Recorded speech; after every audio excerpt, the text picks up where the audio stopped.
Hello, hello, hello. Hello, there we go. Hello, hello, hello.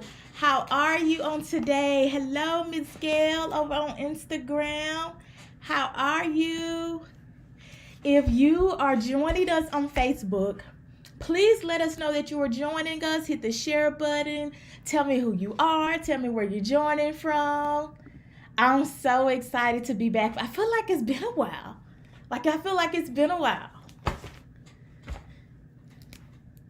It's been a while. I guess it's been like a week. So my initial plan was to take some time off or take the rest of this month off so that I can work on some events that I had going on. And well, both of them were rescheduled. And I guess good timing because in the midst of all of that, we also decided to start doing some much needed work on our house. So it's been crazy. Like this past week has been crazy, y'all. Like if y'all were to see my kitchen right now, like my kitchen, my living room, game room, all of that is just kind of in a disarray right now. And so we have been working hard trying to get those things, those projects finished because they need to be finished. But in the midst of that, I was like, you know what? I kind of miss y'all. Like I kind of miss popping in. We left off talking about trauma bonding. And so I wanted to make sure to pick up where we left off. We're talking about trauma bonding. And then just to come do a brief, like just a little check-in, just to make sure that you all are still there and to make sure that you all know that I'm still here and just to say hi.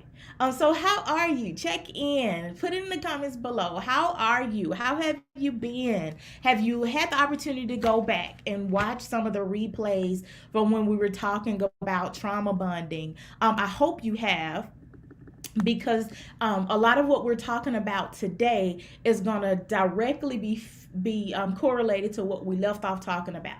So for those who do not know me, my name is Dr. Tiffany Ross. I am a trained therapist. I went to school for therapy, but I'm also a relationship expert and do relationship coaching. And so one of the foundations of our business, the main purposes for our business, our coaching business, is to work with women who are healing and recovering from traumatic relationships. So trauma bonding, toxic relationships, all of those things, codependency, because we did a series on talking about codependency and interdependency and hyper independence. So go back and check those out too as well. But all of those are signs that you are in an unhealthy or toxic relationship. And often with toxic relationships and unhealthy relationships, what we tend to see is that there's some abuse involved. And some of that abuse may not necessarily be sexual or physical. You know, the abuse that we typically think about with toxic relationships, some of it can be emotional and mental. And so we tend to highlight that a lot on when we're talking about relationships, because it's something that I don't feel like is highlighted enough. Emotional abuse is not highlighted enough. And so what I tend to see with some of the women that I come in contact with is that they're in relationships that are toxic and unhealthy, but there may not necessarily be any physical abuse involved. But as I continue to talk about what's going on in the relationship and things they're experiencing, I start noticing a lot of emotional abuse and a lot of manipulation, and all of that stuff is still considered abuse. And so, like I said, we left out talking about trauma bonding.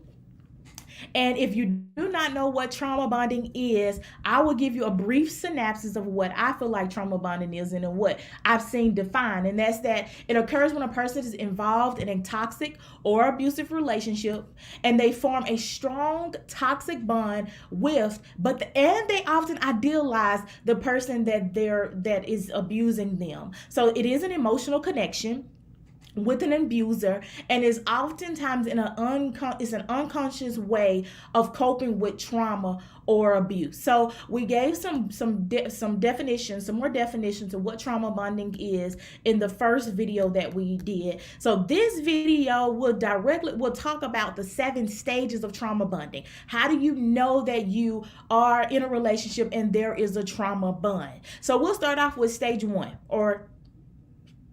stage 1, because it's 7 stages. 7 stages of trauma bonding. So we'll start off with stage 1. Stage 1 is love bombing. Y'all, I did a whole video on talking about love bombing.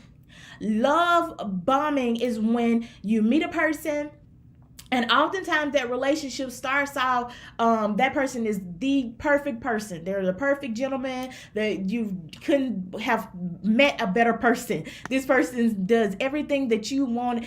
All the lists that we make and all the boxes that, they check off all the boxes that are on our list.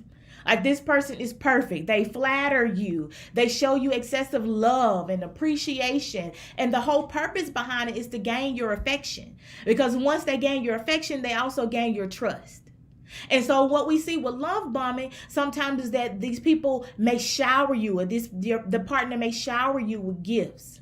But what happens is it starts turning, because their acts of affection is actually their way of trying to control or manipulate you. Like I say, they gain that trust, and because once they got their trust, then you're pretty much going to trust that they're acting or that they're saying things that are designed to help you, even though their motive is not to help you. Their motive is to gain access, to gain control, to manipulate. So love bombing, that's stage 1, love bombing. Stage 2, trust and dependency. And you may want to grab a note. I should have said that in the beginning. You may want to grab a notebook or grab something where you can take notes. Get your phones, your iPhone user, open your iPhone. I don't know nothing about y'all Android people.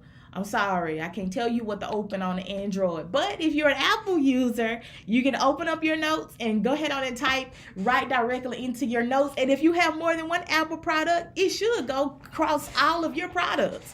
Now, that's for my Apple users. I just need to throw that in there. So trust and dependency, stage 2. You try to do everything to win, or they try to do everything to win your trust.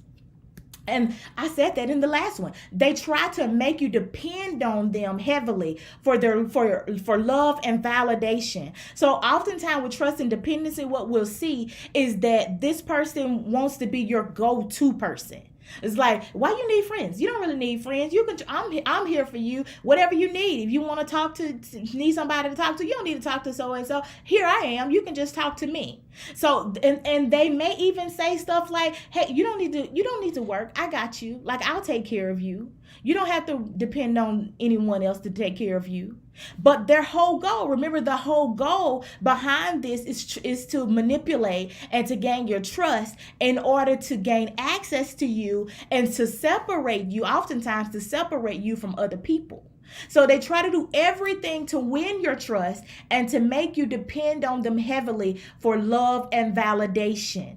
Now, when we're talking about depending on them for love and validation, now I have to be really candid here, because oftentimes what we see with the women that we work with is that they feel stuck and they don't know how to, or they don't feel motivated or feel like they even know how to step out and do some things that they want to do, even though they know that where they are, they're not content with, they're not happy with, but for some reason they need that validation. Like, they need someone to tell them it's okay, or they need that other partner to agree with what their next steps are. And so in these toxic relationships, that is actually being formed, in the process of being formed, because your partner actually creates a system. And all of this is unconscious. Like, it's unconscious. You don't even realize it until you realize, oh, well, I have to go to them for everything, or I do go with them, or if they don't approve, then I can't move forward, or I need them to approve in order for me to step out and do some things. Or what if I step out and do some things and they don't approve and they don't support me? So we don't realize it because some of this stuff is unconscious. Then the third stage is criticism. Is they gradually start to criticize you. They blame you for things and they become more demanding. So they start criticizing everything that you do. They blame you. Even when stuff goes wrong that may be their fault, they're blaming you. So you become the topic of blame. You have an argument. Well, it's your fault. Everything always tends to become your fault. And you, at some point, begin to even accept this, and you will automatically take the blame for what's going wrong in the relationship. Usually, during this stage, we start seeing people who are what I call hard workers in the relationship. So they're the persons that do all the planning and they do all the things involved in the relationship, and they complain a lot that their partners don't help them and that their partners won't do. And if they don't do it, nobody else is going to do it. But in this what we see with the criticizing is that they're always putting you down, or they're emotionally abusive. Because anytime there's especially chronic criticism inside of a relationship, well, that's emotional abuse. If they're calling you names, well, that's emotional abuse. If they're making you feel like no one else is going to love you, if they're saying things like no one else is going to love you, well, then that's abuse. That's a form of abuse and control. That's a form of manipulation. And their whole goal is to get you to do what they want you to do, or to become the person that they want you to become inside of the relationship. So the next one is gaslighting. We don't talk about gaslighting enough, and we need to. So gaslighting is when things go wrong, they tell you that it is your fault. It's directly correlated. I don't know what's going on with Instagram, but Instagram, if you're having trouble with the connection, I'm on YouTube and I'm also on Facebook, so you can catch me on one of those. I don't know what's going on with the connection, so my sincere apologies. Let me see if I can turn off Maybe it's my connection. Let me see if I can turn off my Wi-Fi, get off of my Wi-Fi, and just use regular, and that may help. Let's see if that helps. That may help, because it was freezing up and doing some crazy stuff. So yeah. Okay, so with gaslighting, when things go wrong, they tell you that it is your fault, and they make you doubt your own perceptions. So it's not just the blame that happens with the criticism. It's not just the blame with the criticism. It's also them making you doubt that what you saw was what you saw, or what you experienced is what you experienced, or what you heard is what you heard. Or even if you point out, oh no, you said this, they'll try to change it around and say, no, I said such and such and such and such, and you just didn't hear it right. So with gaslighting, some people don't even know. Like, anybody can gaslight you. We're talking about relationships, of course, but you could be gaslighted at a job. You could be gaslighted, by a friend. You could be gaslighted by a family member or a parent. So and all of these can be some things that you experience in relationships that are unhealthy. So gaslighting is when things go wrong, they tell you it's your fault, but then they try to make you believe that what you heard, what you said, or what they said and what your experiences is not true. It's not real. It's not right. Like, you're something wrong with you. Like, that's not what I said. You're pulling things out your head, because that's not what I said. That's not what I meant. That's not what I meant when I said that, or that's not what I said. And they'll try to change their words up, or change what they said up, to try to make you feel like something that pretty much like you're crazy, like there's something wrong with you. And the whole aim is for them to manipulate you into believing on what they want you to believe. So the next one is resigning to control. The next stage is resigning to control. It's when you no longer want to know what to believe, but your only way of experiencing the good feelings of the relationship is going back to what you experienced in stage one. Stage one, remember, was love bombing. So you kind of relinquish your control. This is when you're taking on all the blame. I say this is the part where the person becomes the people pleaser. They becomes the doormat. They're subservient. They're peacemakers. They do whatever they need to do in order to try to maintain the peace in the relationship, even though the relationship is not peaceful. And you cannot maintain peace in a relationship that's not peaceful. And this trauma bonding, toxic relationships, some unhealthy relationships, they're unhealthy relationships, period, is not peaceful. So you can't make peace in a relationship where it didn't start with peace. The person on the other end is not peaceful. So you can't maintain. I hear people all the time, I'm trying to maintain my peace. You can't maintain peace in a relationship like this. You can't maintain peace. It's impossible to maintain peace. You may be able to maintain your internal peace, but the peace with the other person is gonna be work. Like, it's gonna be work, and we'll get to some solutions towards the end. So you become the peacemaker, you become the doormat, you become the people pleaser, you become subservient. And subservient, I really want to tackle that, because a lot of us are in relationships subservient and don't even know what that is, don't even know that we're doing it. And subservient is pretty much when you give up your power to the other person. So you believe that you are functioning below that other person, and that they have all the say so, and they have all the power in the relationship, and they have all the control, and you have to relinquish your power and control to the other person. This is why I believe some people struggle with the whole idea of submission. Submission and subservient are not the same thing. Submission does not mean that I function below a person. That's not what submission is. And I feel like in the church world, we taught submission wrong, where women don't even want to submit. They don't want to submit because they think that submission means subservient, and that's not what submission is. Submission does not mean I function below you. It does not mean that you have all the power in the relationship or in the marriage, and then I have to submit up under that power. That's not what submission is. And so maybe we need to do a teaching on submission. And what exactly is submission, especially for those who are Christian believers and actually honor what submission is in a relationship, or what God says submission should be. Maybe we need to do a teaching on teaching that outright. So in this part, though, it's not submission. We're not talking about submission. We're talking about subservient. We're talking about power, and we're talking about control. Stage 6 is loss of self. So this is when you fight back. Things get worse. Things get worse because in this kind of relationship, you're not supposed to have a mind. Like, you're not supposed to have a thought. You're not supposed to have a brain. You're just supposed to do whatever it is the other person wants to do. You're supposed to submit and give over your voice, give over your control, and do whatever it is that they want you to do. And at a point in time, you begin to lose yourself. You begin to lose who you are. You begin to lose what you want to do, because what you want to do and who you are takes a back seat to the other person. And then when you try to actually fight back, then things get worse.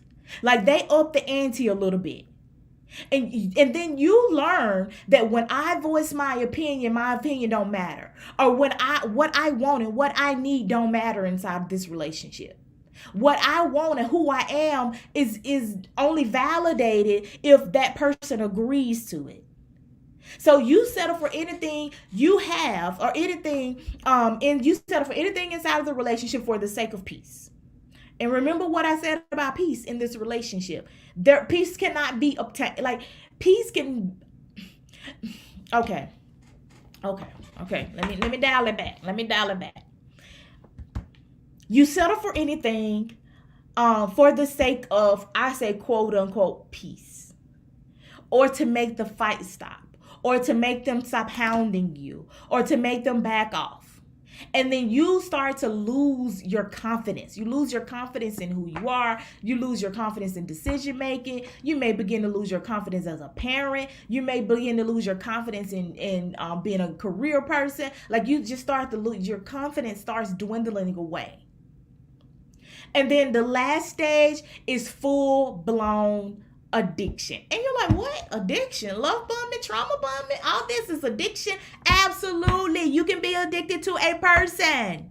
Sorry, I wasn't trying to yell at y'all. But you can be addicted to a person. You can be addicted to a person, because your body is on a constant, like, it's balancing between stress and pleasure. And when we're stressed out, like, it's a proven fact. Like, research shows this. When you're stressed out, you tend to gravitate toward pleasure because you want to escape. No one really likes to feel stressed. No one likes, like, our body cannot handle being in a constant state of stress. And so how do you cope? You begin coping by escaping, or by going through some way of finding pleasure. And if you find pleasure, if your only means of finding escape and pleasure is in the very person that's hurting you, you are in a cycle of addiction. You are in a cycle of codependency, and loving that person is literally like a drug. Being in a relationship is literally like a drug. When things are really good, it's really good. Like, it's really, really good. It's really, really good. I probably need to be checking comments. But it's really, really good. Loving them is really, really good when it's really, really good. But then when it's really, really bad, it's really, really bad. Thank you. CEUs. I don't know who said that, but I love that idea. CEUs for teachings. I love that. I actually thought about that at once upon a time. But when it's really, really good, it's really, really good. And you're in a full-blown addicted. You're addicted to the person. You know, we said this last time in our last training. We're caught up in the rapture of love. You're caught up in the rapture of love. And it's literally an addiction. So what do? Like, what is the next step? Like, what do we do? Okay, you know, I kind of feel like I'm in these, I have been in some of these, or I know someone who have been through these stages, and I can kind of identify, well, what are the next steps? The first step is identify the cycle.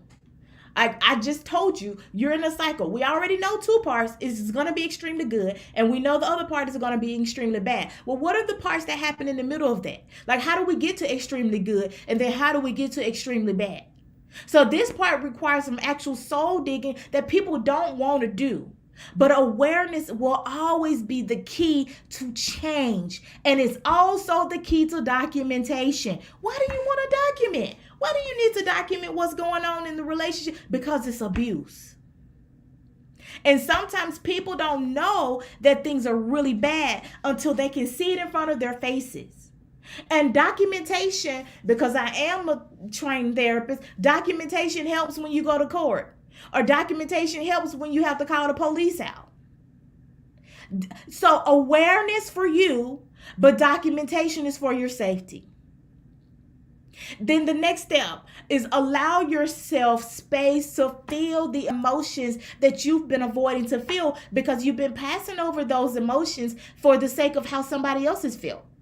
So a part of that is as you're documenting, because you documenting your cycle, figuring out highs, lows, why, and how you got there, and all of that's documentation. All of that's journaling. That's where journaling comes in. That's where some people don't like to journal, some people like to draw, but all of that is still documentation. It's still awareness, and it's still a form of journaling. But allowing yourself space to feel that. I know there are times that when I'm journaling, I may write out certain things and it don't hit me until I write it out. But in that moment, sometimes what we tend to do is just kind of go over it and just kind of, I felt something and then I'm moving to the next thing. But when you feel those things, when those emotions start welling up in you, you have to give yourself space to feel that. My God, I have been in a relationship that's toxic. And like you have to allow yourself, I think this is I can't think of what I'm thinking about right now, but she says you have to allow yourself the space to really feel the brevity of the depth of what that's like being in that relationship. You have to give yourself space. Give yourself space to feel what it's like that you've been passing your power over to someone else. Or give yourself space to feel what it's like being in a relationship that has not met your needs, or being with a partner that has not and cannot. To some degree, they cannot. Because in order for a person to be emotionally available to you, they have to be emotionally available to themselves. So they can't give you what they don't have. And you have to allow yourself space to feel that. And what we tend to do is avoid, because remember, we don't like stress. We don't like stress. We tend to cope with stress by escape or by pleasure. So you have to allow yourself to stay in that space. And it's hard to stay in that space for some people because they've never been taught how to, they have never had it modeled. It's hard because it's hard for you to even feel what it's like to just be alone. Some people just don't like to be alone with themselves because they don't like themselves. So it's going to be hard for you to stay in that space of actually feeling what you feel. That's the next step. And then here's another one, is grieving the relationship you thought it was going to be. You gotta grieve the relationship that you thought it was going to be. Grieve the family that you thought you were going to have and create with them. Grieve the marriage. Grieve the partnership. Grieve whatever it is that you thought was going to happen when you first met that person and it's not happening. Like, you have to grieve that. Give yourself space to grieve that. Give yourself space to grieve that you may not have made the best decision for your life. And that could be hard. That can be a hard pill to swallow, is that you may not have made the best decision for your life. Because that feels like failure. And who likes to feel failure? Who likes to fail? And especially if you're facing divorce, or you know that this is gonna be divorce. Like I know that. Like, I know in order for me to have my sanity, in order for me to do what I know that I need to do, then I gotta divorce this person. Well, that's a failed marriage. And no one goes into a marriage thinking that it's gonna fail. No one. Hardly ever. And so you have to grieve that. And then the next part is disrupting the cycle. I have like 3-4 other suggestions here that I want to get to. So hold on one second. I know we're kind of going over time. But you have to disrupt the pattern, disrupt the cycle. Remember, stage 1, the first suggestion that I gave is disrupting the cycle, or identifying the cycle. You have to know the highs, the lows, and how you actually get to the highs and lows. And cycles usually occur in a pattern or a cycle or a circle that actually end back up at your high and at your low. So the next part of that is disrupting the cycle. You have to decide when enough is enough.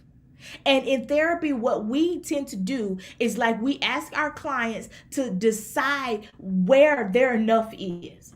Where is your enough? Where is the stopping point for you? Where do you want to begin to create a different, more healthier cycle? At what point? At what point do you want to break the cycle? And I can help you get there. So disrupt the cycle. And that means for you, if you're in a toxic, abusive relationship, that means you getting the help that you need. That is disrupting the pattern. Because you've probably been isolated. No one probably has no idea that the relationship is what it is. People probably look at you and think, oh, this is perfect. Like this, y'all hashtag love, hashtag relationship goals. So for some of you, getting the help, admitting, there's a person who I'm not gonna call her name, but I knew her from social media and had her in one of my classes, and like for her, getting the help that she needed was actually going against the pattern of releasing what has been going on in the relationship. Like for her, it was taking the Band-Aid off. It was taking the cover off. You know how Juanita Bynum years and years ago did No More Sheets. Like for her, it was ripping the sheets off of what has been going on inside the relationship that people had no clue about. That was her first step to healing. And then getting with someone, getting a therapist or getting a coach or getting through, you probably would need, you're going through trauma, you need therapists.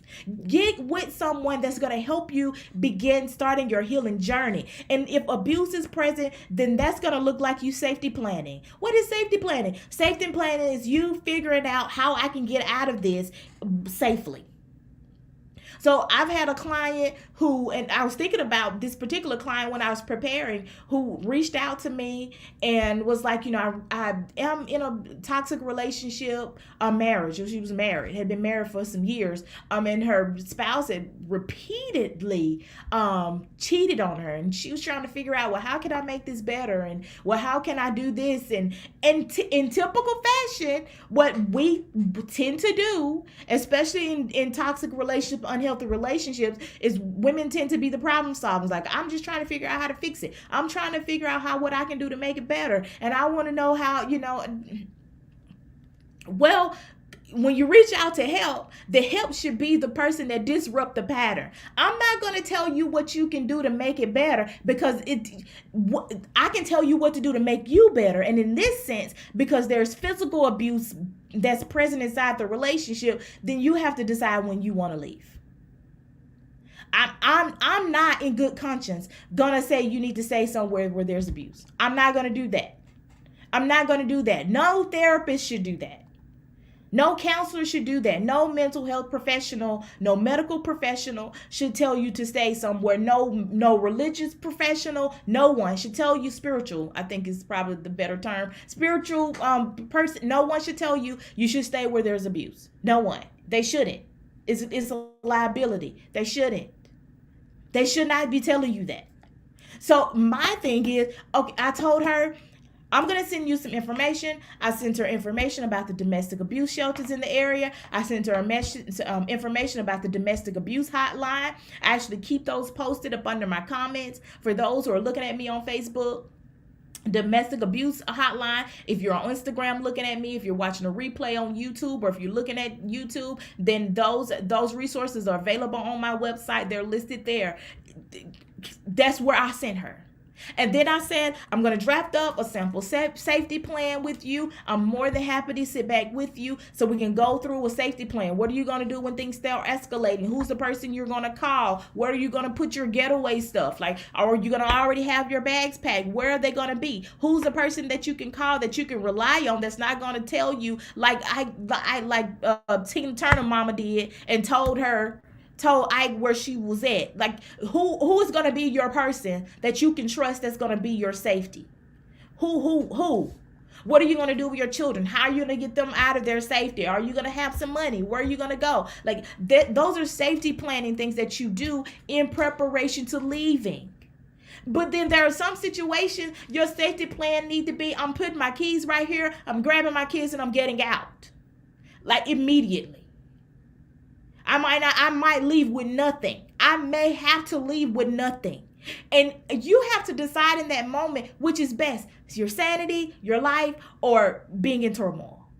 You have to decide. And unfortunately, for this particular client, I sent her the information. I didn't hear anything back. She may not have been ready. And sometimes that's a hard reality. Is that sometimes people are just not ready. And there's nothing that I can do about that other than offer my support. And then the next part of that, after you get out, after you decide where you're going to disrupt the pattern, you're working with someone, it's developing boundaries, learning how to say no, learning how to cut off, unless you got children, and then communication needs to be, through a lawyer or something, through a mediator, a third person.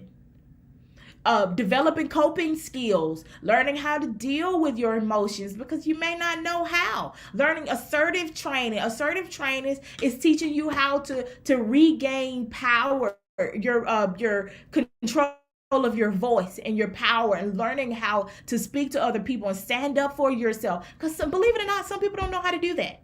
Some people don't know how to do that.